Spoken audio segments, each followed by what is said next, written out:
നമ്മളെ ലാലേട്ടൻ്റെ സ്വന്തം റെസിപ്പി ആയിട്ടുള്ള ഈ ഒരു ഐറ്റമാണ് ഇന്ന് ഞാൻ ട്രൈ ചെയ്യണത് കേട്ടോ. കുറേ ദിവസമായിട്ട് വിചാരിക്കണു കുഞ്ഞാവക്ക് എന്തെങ്കിലും ഉണ്ടാക്കി കൊടുക്കണം എന്നുള്ളത്. ആള് പോണേൻ്റെ മുന്നേ ഉണ്ടാക്കി കൊടുക്കണ്ടേ. കുഞ്ഞാവക്ക് ഇത് നല്ലോണം ഇഷ്ടമായിട്ടോ. അപ്പോൾ ഇതെങ്ങനെ ഉണ്ടാക്കണ്ടേന്ന് ഞാൻ പറഞ്ഞു തരാം. നല്ല അടിപൊളി പഴുത്ത നേന്ത്രപ്പഴം എടുക്കുക. ഈ ഒരു ഐറ്റം ഉണ്ടാക്കിൻ്റെ പിന്നിൽ വേറൊരു കഥയുണ്ട് കേട്ടോ. കുഞ്ഞാവക്ക് ഞാൻ ഉണ്ടാക്കി കൊടുക്കാൻ വിചാരിച്ചത് കായ്പോളായിരുന്നു. അപ്പോൾ അതിന് വേണ്ടിയിട്ടുള്ള കട്ടിംഗ് ആണ് ഇപ്പം നടന്നുകൊണ്ടിരിക്കുന്നത്. ഫസ്റ്റ് നമ്മൾ കയ്യിൽ കിട്ടിയ പഴം തീരെ പഴുപ്പില്ലാത്ത പഴമായിരുന്നു കേട്ടോ. ശരിക്കും നമുക്കൊരു ചവർപ്പ് വരുന്ന ആ രീതിയിലുള്ള പഴമായിരുന്നു.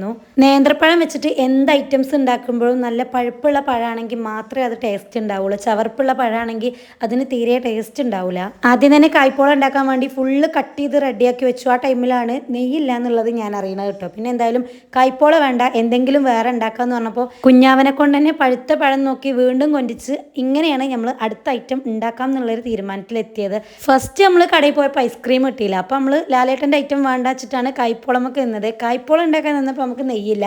അപ്പം നമ്മൾ വീണ്ടും ഈ ഒരു ഐറ്റം തന്നെ ഉണ്ടാക്കി. കുഞ്ഞാവ് ഐസ്ക്രീം ഉള്ള കടയിൽ പോയി ഐസ്ക്രീമൊക്കെ വാങ്ങി കൊടുത്തിട്ടാണ് ഞങ്ങൾ ഉണ്ടാക്കി. എന്തായാലും കഥ പറഞ്ഞിരിക്കണില്ല. ഇതാ നമ്മൾ പഴം ഇതേപോലെ നല്ല രീതിയിൽ കട്ട് ചെയ്തെടുക്കുക. നമ്മൾ പഴംപൊരിക്കൊക്കെ കട്ട് ചെയ്യണ പോലെ തന്നെ കട്ട് ചെയ്തെടുക്കുക. കുറച്ച് പീസ് ഞങ്ങളിത് ചെറുതായിട്ടും കുറച്ച് പീസ് വലുതായിട്ടും ഇങ്ങനെയുണ്ടോ പൊരിച്ചെടുക്കുന്നത്. പഴം കരിയാത്ത രീതിയിൽ തിരിച്ചും മറിച്ചിട്ട് ഏകദേശം ഈ ഒരു രൂപത്തിലാക്കി വാട്ടിയെടുത്തുക്കണു. പിന്നെ അതിലേക്ക് കുറച്ച് നട്ട്സും കൂടി ഞങ്ങൾ കട്ട് ചെയ്ത് ചേർക്കുന്നുണ്ട്. ബദാമാണ് ചേർക്കുന്നത്. അതും ഒന്ന് വറുത്ത് കോരി മാറ്റി വെക്കുന്നുണ്ട്. ജസ്റ്റ് അതിൻ്റെ മുകളിലൊന്ന് ഇട്ട് കൊടുക്കാൻ വേണ്ടിയിട്ടാണ്. നമുക്ക് കടിക്കുമ്പോൾ നല്ല ടേസ്റ്റും ഉണ്ടാവും. അപ്പം നമ്മൾ ഐറ്റം ഇവിടെ റെഡി ആയിക്കോട്ടോ. കേട്ടോ. സിമ്പിൾ ആയിട്ടുള്ള ഒരു ഐറ്റമാണ്. പെട്ടെന്ന് നമുക്ക് ഉണ്ടാക്കിയെടുക്കാൻ പറ്റും. കൂടുതൽ ഇൻഗ്രീഡിയൻസ് ഒന്നും വേണ്ട.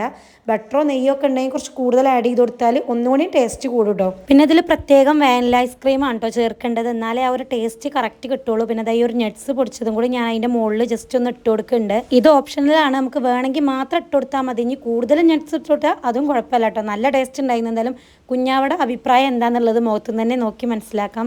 എനിക്ക് ഇഷ്ടമായിക്കണു. എനിക്ക് മധുരം ഭയങ്കര ഇഷ്ടമാണ്. ഇനി അതുകൊണ്ട് ഇഷ്ടമായതാണോ എന്ന് അറിയില്ല കേട്ടോ. എന്താണേലും ട്രൈ ആക്കാത്തപോലെ ട്രൈ ആക്കിക്കോ. നല്ലൊരു ഐറ്റം തന്നെയാണ്. പഴുത്ത പഴം എടുക്കാൻ പ്രത്യേകം ശ്രദ്ധിക്കുക. അപ്പോൾ അത്രയേ ഉള്ളൂ.